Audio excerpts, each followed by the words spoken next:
These are the talismans we were promised. Yes, and I made a quick count. There are far more than we could have hoped for. Enough to outfit an entire company of soldiers, in fact. Considering the involved process, that they were able to manufacture so many in such a short span of time is nothing short of a miracle. Once we have distributed them to our allies in Eorzea and the Far East, we'll have a fighting chance to bring down the other spires, just as we did with the Tower of Zot.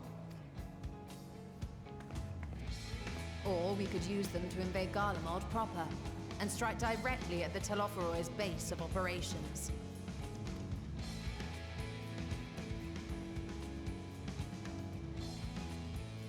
Of course, we would need to consult with various Alliance leaders before such a drastic measure could even be contemplated. To which end, I could set out forthwith and present the idea to each of our allies in person. Pray allow me to undertake some few of those journeys. I find myself restless and in need of purposeful duties. I can head eastward. Bosnia and Dalmasca are just a short hop from here. And Doma's shinobi network should come in handy for passing on the word. We shall share the burden then. Meanwhile, I think it best that you and the others take the talismans back to the Baldessian Annex. We must keep them safe and secure until we've decided upon a course of action. Please, I must speak with you.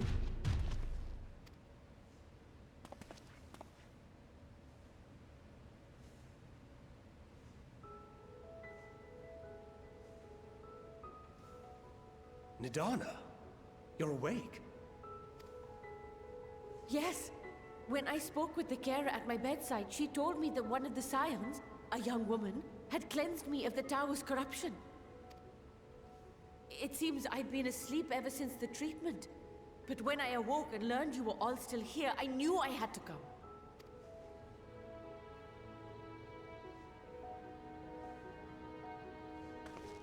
As you said, Nidana was captured only recently.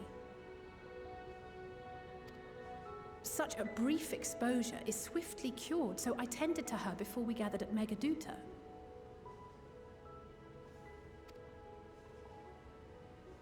And I am truly grateful that you did. I cannot thank you enough. All of you, for everything you've done. Destroying the tower, rescuing our people. You've saved Thavnair from an awful fate.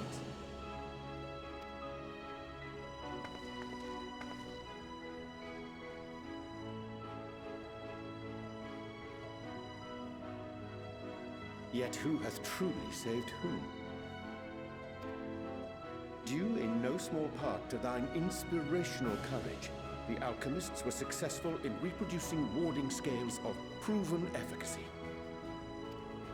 Replications of thy work now stand ready to travel across the seas, unto the hands of those who might wield them against this rising evil. The talisman? Is this true?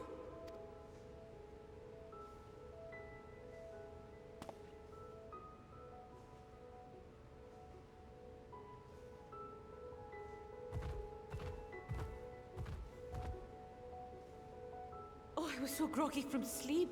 I didn't even think to ask. Oh, our great work sent across the seas. It was worth it. Oh, it was all worth it.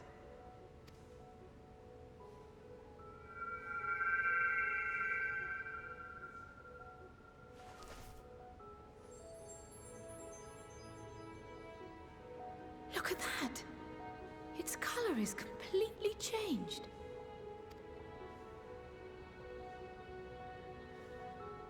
What do you have there?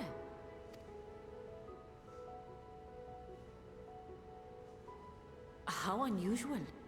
I wonder if the effect is a reaction to Akasha.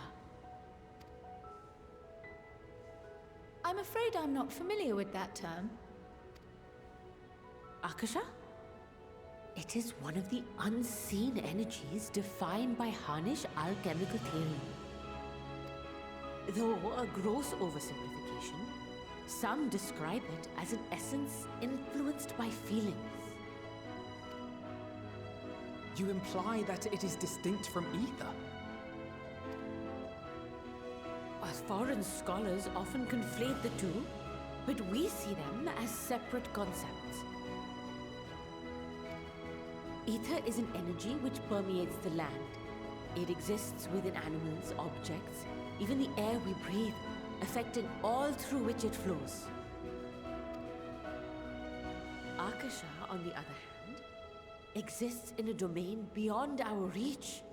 A gift bestowed from on high, or torn from the heavens in some traditions. Akasha can neither be created nor destroyed. It is beyond our power to purposefully alter or manipulate. The only thing observed to influence it is an abundance of, I want to say, spiritual emotion. As a veteran of the battlefield, surely you've experienced moments of desperation or exaltation when you've transcended the usual limits of your capabilities. That is a manifestation of Akasha, the invisible essence harnessed by heart, mind, and unyielding spirit. I really must hear more about this theory. Our disciplines are based entirely upon the idea that ether is the fundamental form of all energy. I'm glad my haphazard explanation has piqued your interest.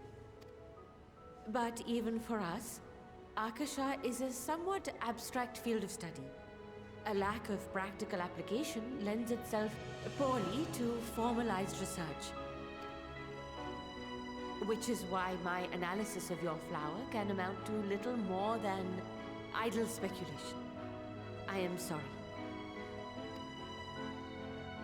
Nonsense! You have nothing to be sorry for. Your insight is much appreciated.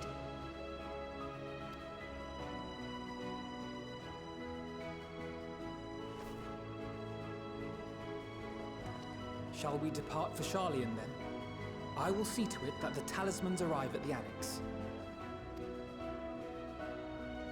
And we will be in touch once our talks are concluded. I suggest you rest while you can.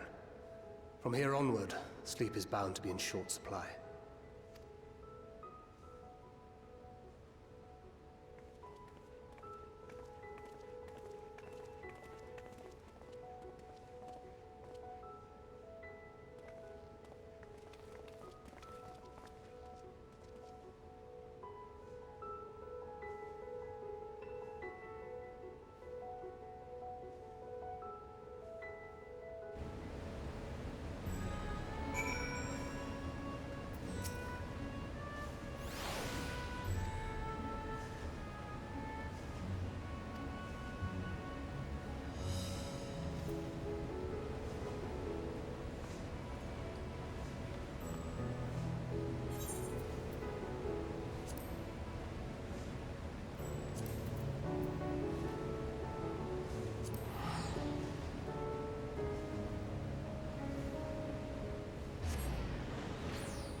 Take heart and protect them well.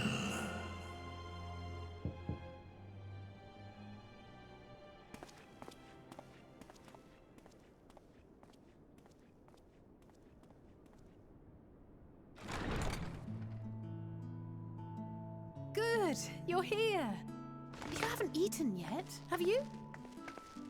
We've bought quite a spread if you're interested. Only the finest dining from the last stand.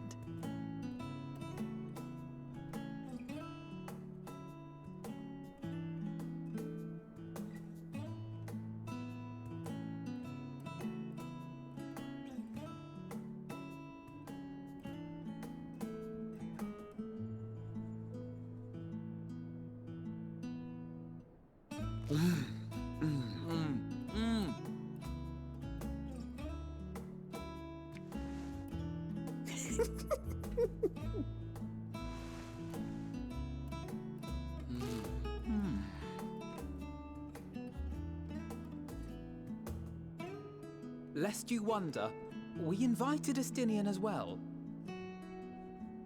But he refused with a rather grim-faced, "No, thank you." I suspect Sharlayan cuisine is not to his liking.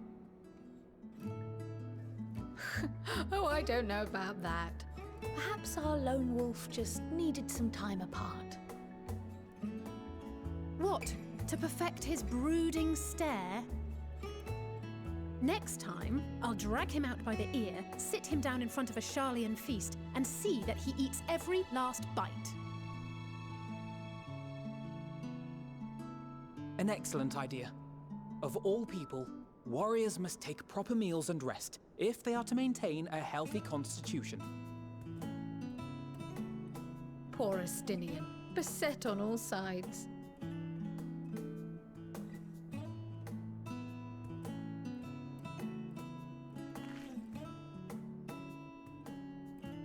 Speaking of one's physical condition, Mistress Krile, I hear you recently played literal host to Hydaelyn herself. And what an experience that was. Tiring, yes, but no lasting harm done. If anything, I should have liked to speak with her longer. I've not felt a hint of her presence since. Hydaelyn instructed you to carry that flower, yes?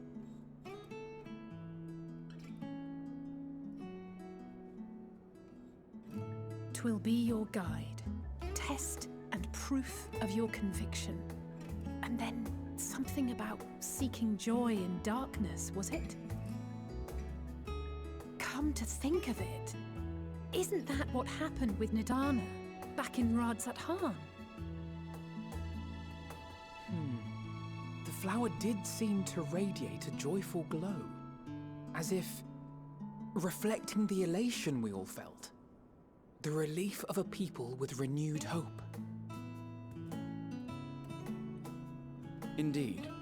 And in turn, I felt buoyed by that radiance. 'Twas akin to spotting a beacon and knowing we were on the right path. I know we've not yet triumphed over the Telophoroi, or learned the full breadth of the Forum's plans. But even within the midst of our struggles, we find small moments of joy to sustain us. Rare and hard-won, perhaps, but it is this pursuit of happiness that gives us the strength to carry on day after day.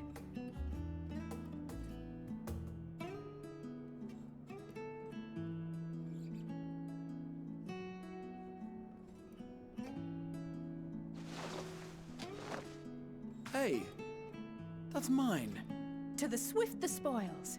Though I recall that levitation spell of yours was quick enough. Only barely. And even at my best, I'm still too slow to wield it effectively in battle. Mayhap I simply require more practice with this new magic. You unearthed it from the depths of Numenor, I presume? Aye, and from a veritable mountain of arcane tomes at that. 'Twas necessary to facilitate my solitary explorations. To put it simply, you used it to sneak around the Forbidden Archives. Yes. Well, after a fashion.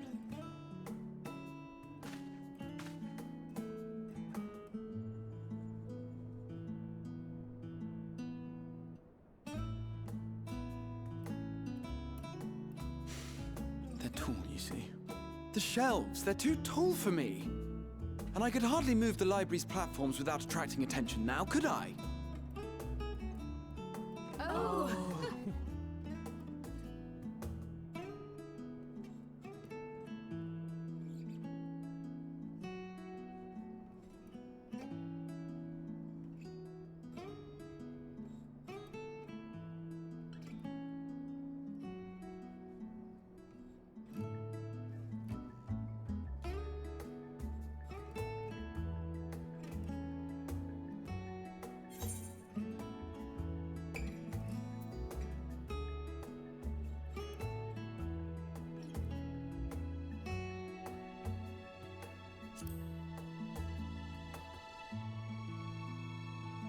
I'm not that ambitious. But 'tis pleasant to idle away the hours every once in a while.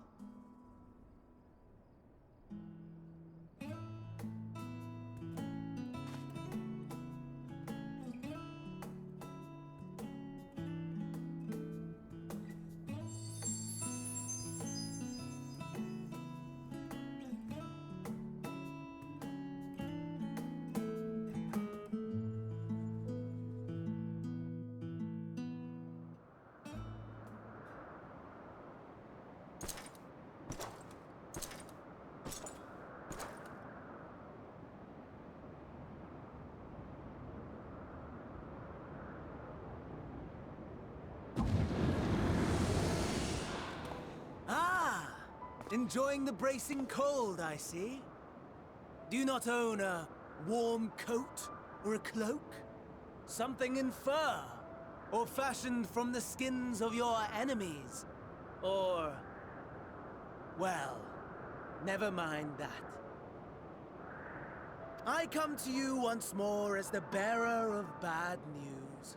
Our tower in Thavnir has been toppled, and I need not tell you by whom.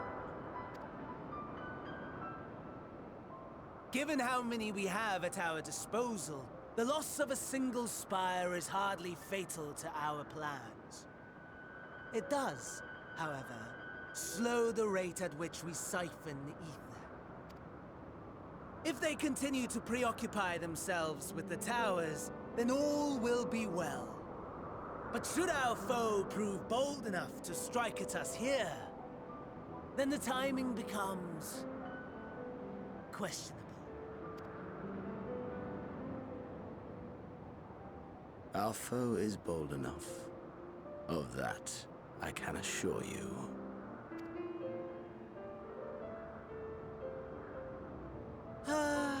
Yes, very well then. I suppose I must prepare a proper welcome. Honestly, talk of your nemesis is the only thing you seem to enjoy. Does nothing else spark your interest?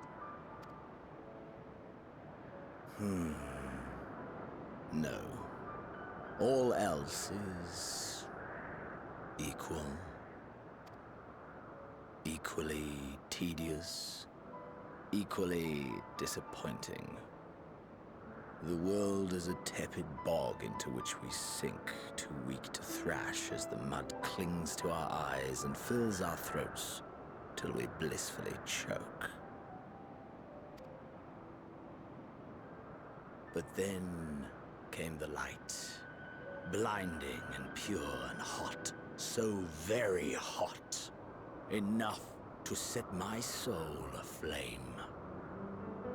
I basked in the afterglow until the void yawned once more, and then I knew the muck would never claim me again.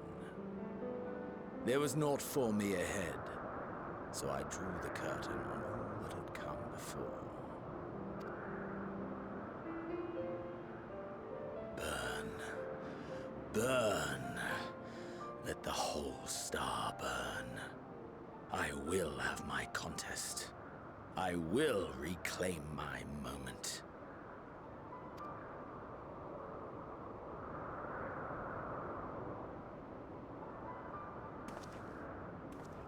How wonderful that the emptiness of death has not dissuaded you from committing your life to its pursuit once more. I don't know whether to envy you or pity you.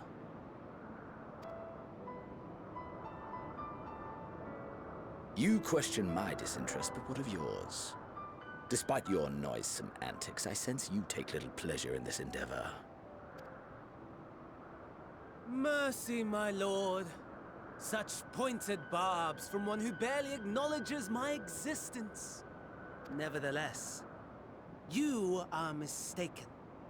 For I do find this part somewhat enjoyable. You see, when I was mortal, I would always have the same dream. It was a fragmented thing, disjointed, all the faces incomplete. The setting, too, was unknown to me. So I thought it simply a fantasy of my sleeping mind. Until one day, I realized it was showing me the truth. Much as your dream of the final days enlightened you.